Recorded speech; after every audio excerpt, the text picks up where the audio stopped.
Right after the Red Sox brought in Alex Bregman and pushed Divas to DH, Divas made it clear he wasn't happy. Sorprendí un poco porque yo creo en la palabra de la persona y parece que no tuvieron palabra de decirme cuando me dieron la intención a mí.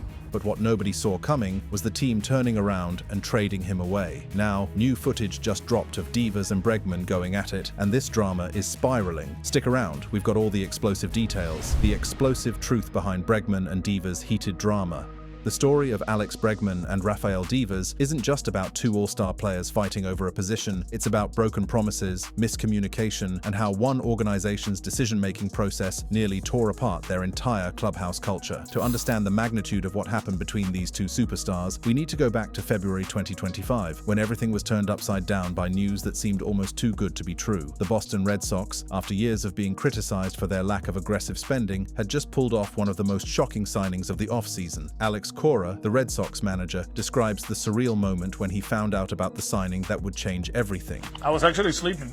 The whole thing kind of like changed the course on Wednesday. That's when he signed, Wednesday. But this wasn't just any signing. This was Alex Bregman, the Gold Glove-winning third baseman from the Houston Astros, agreeing to a 3-year, $120 million contract with Boston. The excitement was evident. Bregman wasn't just any player. He was a proven winner with 2 World Series rings and a track record of postseason success. The Red Sox had finally made the big splash their fan base had been demanding for years, but there was just one massive problem that nobody seemed to fully consider in those initial moments of celebration. Raphael Devers, the franchise cornerstone, the face of the organization, the player they had just committed 10 years and $313.5 million to, was also a third baseman. And not just any third baseman, but someone who had been assured by the organization under former Chief Baseball Officer Chaim Bloom that he would remain at third base. The numbers painted a stark picture of why this positional conflict was so significant. Bregman was a superior defender, having won a Gold Glove in 2024 with plus 21 defensive runs saved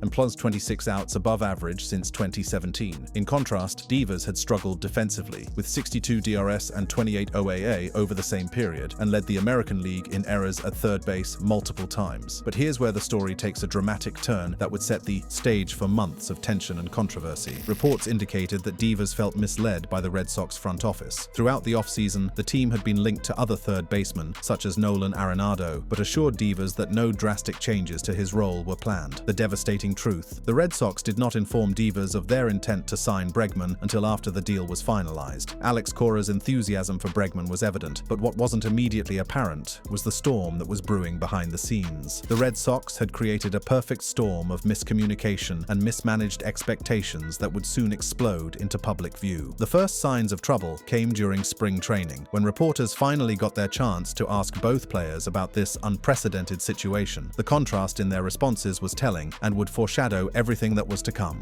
Yeah, and shortstop, so yeah.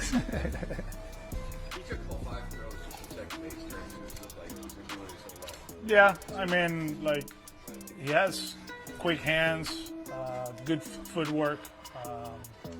He's done it before. I know it was just a few games, but if you look at the highlights or whatever, he's very clean. He's a good infielder. Cora was already discussing Bregman's versatility, clearly trying to manage a delicate situation. But when Divas spoke to the media, his message was crystal clear and uncompromising. Third base is my position. It's what I've played. I don't know what their plans are. Like, I know we had a conversation. I made it clear kind of what my desires were. And yeah, whatever happens from here, I don't know. This wasn't just a player expressing a preference. This was a franchise cornerstone drawing a line in the sand. And when pressed further about potentially moving to designated hitter, Divas' response was even more definitive. So are you saying if they ask you to DH, you won't do it? No. That single word would set the stage for one of the most dramatic organizational conflicts in recent memory. On February 17, 2025, Divas publicly declared his desire to stay at third base, stating, "Third base is my position. That's what I've played," and initially expressed reluctance to move to designated hitter or another position to accommodate Bregman. The tension was further amplified when teammate Tristan Casas initially supported Divas, stating, "I think he's the third baseman," which added fuel to the controversy and created an uncomfortable dynamic within the clubhouse. But perhaps the most telling moment came when Divas revealed the depth of his feeling of betrayal by the organization. Sí, me dijeron voy a jugar tercera base por muchos años y No sé qué le dio, que cambiaron la mentalidad tan rápido. He tratado de mejorar mi defensa todos los años, vengo aquí a trabajar fuerte y nada, dar lo mejor de mí en mi posición y creo que no hay motivo por qué cambiarme ahora. The pain in his voice was evident as he continued. Poco porque yo creo en la palabra de la persona y parece que no tuvieron palabra de decirme cuando me dieron la intención a mí. This wasn't just about baseball positions anymore. This was about trust, respect, and broken promises. The Red Sox had not only blindsided their franchise player, but they had done so in a way that made him question everything he thought he knew about his relationship with the organization. Meanwhile, Alex Cora was doing everything he could to be diplomatic about the situation, consistently downplaying any potential conflict. He knows we talked, and he's happy that he's here. He understands that offensively we took it to the next level.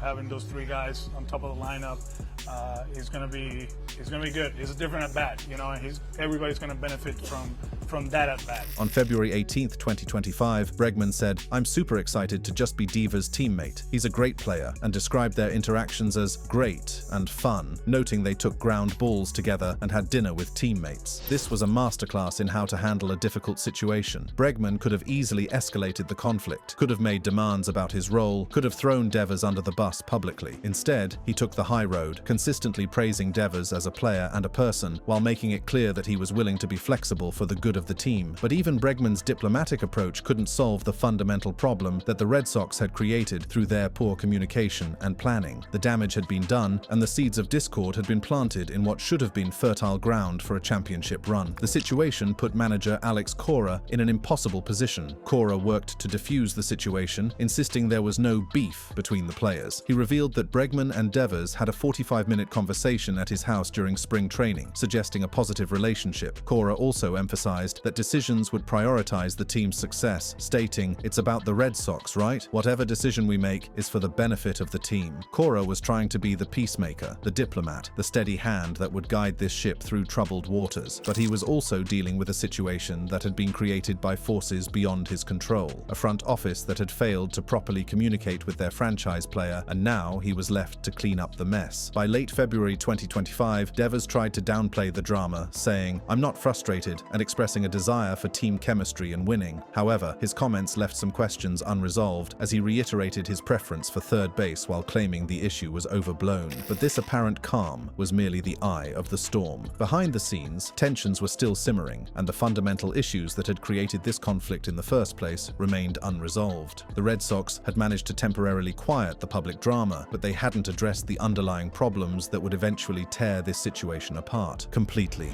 The breaking point. As spring training concluded and the 2025 season began, it appeared that the Boston Red Sox had successfully navigated the treacherous waters of the Bregman-Devers positional controversy. The public statements had been made, the diplomatic solutions had been found, and baseball could finally take center stage. But what happened next would prove that sometimes the most explosive situations are those that simmer quietly beneath the surface before erupting with devastating force. On March 26, 2025, Cora announced on WEEI Radio that Bregman would play third base and Devers would be the everyday DH, effectively settling the positional dispute. Cora stated, "We had conversations throughout spring training and Devers was very vocal about how he felt. We made a decision. Alex is going to play third and Rafi is going to DH. We all are in the winning business and Devers understands that." On the surface, this seemed like the perfect resolution. The manager had made an executive decision, both players had accepted their roles, and the team could move forward with a clear hierarchy and defined responsibilities. Devers eventually softened his stance, partly due to getting to know Bregman and recognizing his defensive prowess. It appeared that personal relationships and mutual respect had won the day. The early results seemed to validate this decision brilliantly. Despite early offensive struggles, Bregman and Devers formed a formidable offensive duo. In a doubleheader against the St. Louis Cardinals on April 6, 2025, they combined for 8 for 9 with 5 extra base hits and 9 RBIs, showcasing their potential. This was exactly what Red Sox fans had been dreaming of when the Bregman signing was announced. Two elite hitters working in tandem, creating the kind of offensive firepower that could carry a team deep into October. Divas praised Bregman, saying, "I feel really happy playing with him because he's a superstar," indicating that any lingering tension had dissipated. But baseball, like life, has a way of throwing curveballs when you least expect them. In May 2025, the delicate equilibrium that the Red Sox had worked so hard to establish was shattered by an injury that would set off a chain reaction, leading to one of the most shocking trades in recent memory. When Tristan Casas suffered a season-ending knee injury in May, the Red Sox suddenly found themselves with a massive hole at first base. They had already moved Divas to DH to accommodate Bregman at third base, but now they needed another solution. The logical answer, from a roster construction standpoint, was obvious: ask Divas to move to first base. But by this point, the relationship between Divas and the front office had been severely damaged by the events of spring training. The trust that should exist between a franchise player and the organization that employs him had been eroded by poor communication and what Divas perceived as broken promises. When the request came to move to first base, Divas' response was swift and unequivocal. No, this wasn't just about positions anymore. This was about respect, about communication, about whether the Red Sox viewed Divas as a partner in building a championship team, or simply as an asset to be moved around at will. Divas' public criticism of management and perceived lack of hustle in a game against the Yankees further strained his relationship with the organization. The situation reached a boiling point that even the most diplomatic efforts couldn't resolve. Behind closed doors, Divas was reportedly so upset about the positional change that he considered requesting a trade. According to MLB insider Sean McAdam, Divas felt aggrieved and disrespected and may have relayed his desire to be traded during private conversations with Chief Baseball Officer Craig Breslow. Can you imagine the conversations happening behind closed doors at this point? Here's a player who was supposed to be the face of the franchise for the next decade, essentially telling the organization that he'd rather be traded than continue to deal with what he perceived as disrespectful treatment. And here's a front office that had invested over $300 million in this player, watching their carefully constructed plans fall apart because of communication failures and wounded pride. The irony of the situation was that both sides had legitimate grievances. From the Red Sox perspective, they had signed Bregman to improve the team's defense and overall performance. When injuries created roster needs, they expected their highest-paid player to be flexible and help the team win. From Divas' perspective, he had been promised one thing during contract negotiations and was being asked to do something completely different with little regard for his feelings or preferences. What made this situation even more complex was the role that Pedro Martinez, the Red Sox legend, played in trying to mediate the conflict. According to Martinez's later statements, the Red Sox had access to influential figures who could have helped manage the situation better. If you call in Pedroia, you call in Veritek, you call in David, you call myself, you call me into the situation, I'm pretty sure we would have convinced Devers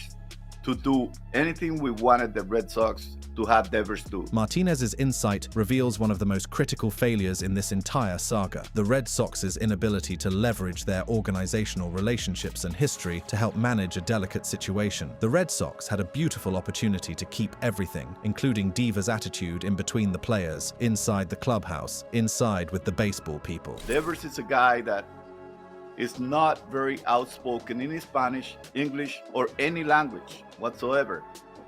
You need to get to know Devers in order for you to kind of, tell him what to do. This was a crucial insight that the Red Sox front office seemed to miss entirely. Divas wasn't a player who responded well to ultimatums or public pressure. He needed to be approached with understanding, with respect for his personality and communication style. Instead, the organization had handled the situation in the most public and potentially embarrassing way possible. The breakdown in communication became even more apparent when we consider David Ortiz's role in the situation. Big Papi also made a mistake in the spring training by speaking in front of the cameras about some of the things that he needed to tell Divas. Martinez pointed out that this should have been handled privately. Big Papi should have gone out with Devers to talk about those things, not really openly speak in the field, because the cameras are able to pick up everything we say, every whisper that we have out there is being picked up by the microphone. The situation had devolved to the point where even well-intentioned efforts to help were making things worse. Everyone was talking about divas instead of talking to divas, and the public nature of these discussions only added to his sense of being disrespected and misunderstood. Meanwhile, the Red Sox were trying to maintain some semblance of normalcy while dealing with this brewing crisis. The team was actually playing well on the field, which made the off-field drama even more frustrating for everyone involved. Here was a team with legitimate playoff aspirations, potentially sabotaging themselves because of internal conflicts that should have been resolvable. The media coverage throughout this period was relentless and often speculative. Every quote was analyzed, every gesture was interpreted, and every interaction between Bregman and divas was scrutinized for signs of tension or resolution. The pressure on both players, but particularly on divas, was immense. ESPN's Jeff Passan would later provide crucial insight into the escalating situation. The relationship between divas and the front office had become so strained that it was affecting day-to-day operations.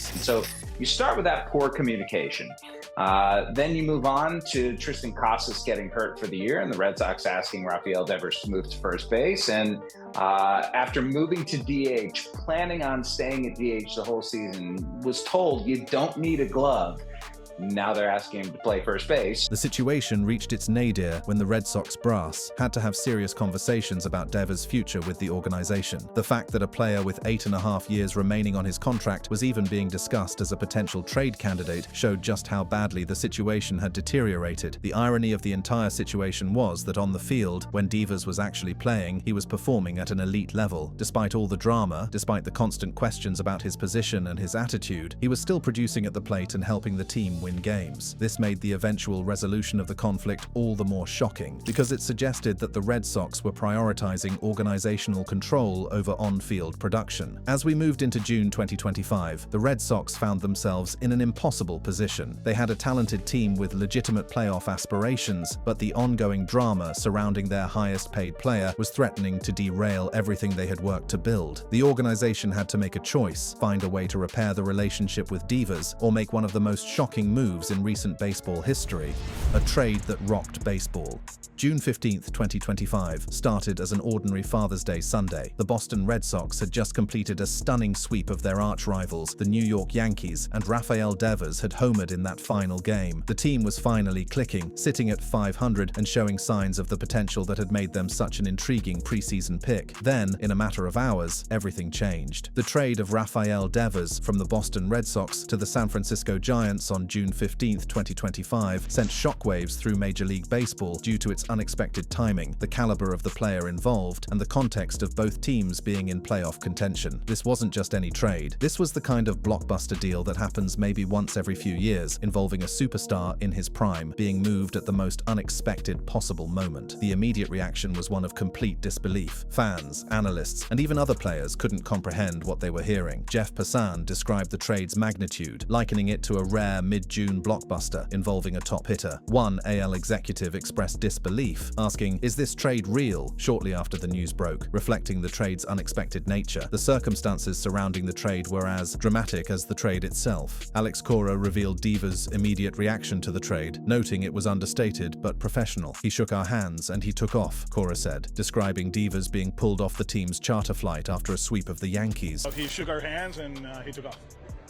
Can you imagine the scene? A team that had just swept their biggest rivals, flying home with momentum and confidence, only to have their franchise player literally pulled off the plane because he'd been traded. It was a moment that perfectly encapsulated the surreal nature of this entire saga, the abrupt end to what should have been a decade-long partnership. The details of the trade were equally stunning. Devers, a three-time All-Star slugger with a 10-year, $313.5 million contract, was traded for pitchers Jordan Hicks and Kyle Harrison, plus prospects James Tibbs III and Jose Bello. The Giants took on the entire contract, with no deferred money and no buying down of the deal by the Red Sox. The Red Sox brass attempted to explain their reasoning, but their explanations only served to highlight the depth of the relationship breakdown. Craig Breslow defended the trade, asserting it wasn't a surrender for 2025. "This is in no way signifying a waving of the white flag on 2025. We are as committed as we were 6 months ago to putting a winning team on the field, to competing for the division and making a deep postseason postseason run, he said. Sam Kennedy explained the trade stemmed from a lack of alignment with Divas, particularly his refusal to switch positions. "We had certain expectations that went with that contract," Kennedy said, suggesting Divas' inflexibility made his tenure untenable. But perhaps the most telling insight came from ESPN's Jeff Passan, who revealed the underlying dynamics that had been building toward this moment. Now, the Red Sox were not going around actively shopping him, but there have been conversations, sources have told me today, with other teams where Devers' name came up. They never really progressed, but with the Giants, this happened quickly. This wasn't a trade that had been months in the making. This was an opportunity that arose suddenly. I think Buster Posey, who's the president of baseball operations there, saw an opportunity.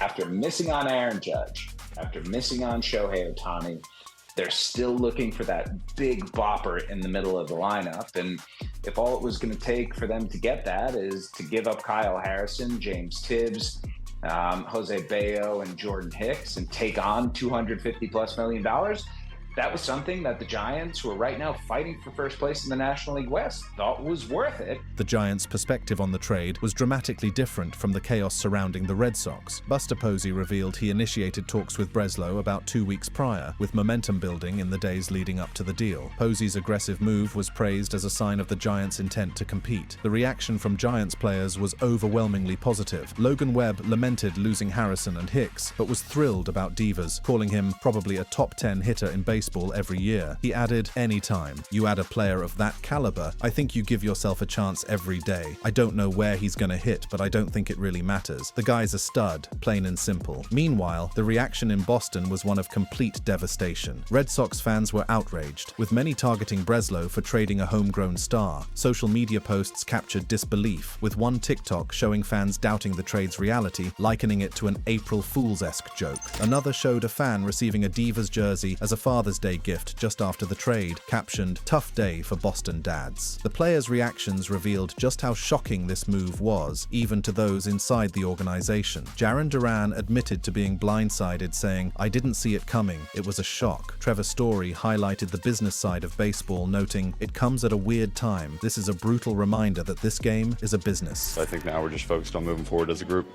Yeah, obviously surprised that that he got traded, and in the moment, like right now, that we have such a good pace, and we're starting doing the things good, but at the same time, we don't have anything. But perhaps the most revealing aspect of this entire saga was how Divas himself handled the transition. The contrast between his stance in Boston and his immediate flexibility with the Giants was stark and telling. At his introductory press conference in San Francisco, Divas presented a completely different attitude. "I don't put any buts. They're the men in charge. I am here to play wherever they want me to play." This wasn't the same player who had defiantly said no to playing anywhere other than third base just months earlier. The transformation was so complete that it raised serious questions about the Red Sox's handling of the entire situation. If Divas was willing to be this flexible with a new organization, what had gone so wrong in Boston that this level of cooperation wasn't possible? Pedro Martinez provided perhaps the most insightful analysis of this transformation. Xavier, I'm gonna tell you this from my point of view and knowing Devers. Devers feels like he was mistreated. Devers is a team player. Devers will do anything to try to win a ball game for his team. Martinez's analysis cut to the heart of the matter. This wasn't about Divas being difficult or selfish. This was about a player who felt disrespected and mistreated by an organization that should have known better. The problem was, there was a whole bunch of bad communications with Divas and lack of understanding the human inside the uniform. The trade's impact on the baseball landscape was immediate and far-reaching. The deal was compared to other shocking trades in MLB history, with parallels drawn to the Babe Ruth trade for its unexpected nature and potential long-term implications. The Betts trade rivals Divas for shock value because it involved a recent MVP in his prime, traded before spring training. Former GM Jim Bowden didn't mince words in his assessment of the trade. Well, this was a heist for the San Francisco Giants. I mean, look, this is a team in a pennant race with the Dodgers and Padres. Their pitching staff has outpitched both the Dodgers and Padres overall, and they needed another bat. The best player they got back for those three superstars probably is going to be James Tibbs. It's embarrassing, to be quite frank. The long-term implications of this trade extend far beyond just the 2025 season. Pedro Martinez warned about the broader impact on the Red Sox's reputation, saying the team had gone from probably being the most I would say, lovable team in the last 20 years to probably one of the teams that everybody's going to be looking at in the future and saying, if they treated Divas, if they treated Chris Sale that way, if they disrespected John Lester, free agents are going to really be looking at Boston in a different way. Bad trade. John Lester did not leave happy. Bad trade as well. Everyone, Chris Sale did not leave happy. Everybody is like looking around to see what's going on with Boston. This wasn't just about one trade or one player. This was about a pattern of behavior that could have lasting consequences for the Red Sox's ability to attract and retain top talent. The ultimate irony of this entire saga is that it might have been completely avoidable. The Red Sox had all the tools necessary to manage this situation successfully. Respected former players who could have mediated, a manager with strong relationships with both players, and a front office with the authority to make decisions. Instead, they allowed poor communication and wounded pride to escalate into a complete breakdown that cost them one of the best young hitters in baseball. For Raphael Devers, this trade represents a fresh start with an organization that seems to understand and appreciate his value both as a player and as a person. For the Red Sox, it represents a massive gamble that they've prioritized long-term flexibility over short-term excellence. Only time will tell which side made the right decision, but one thing is certain. This trade will be discussed and debated for years to come as one of the most dramatic and unexpected moves in baseball history. Thank you for watching. If you enjoyed watching this video, click on one of the boxes playing on your screen to watch more similar content.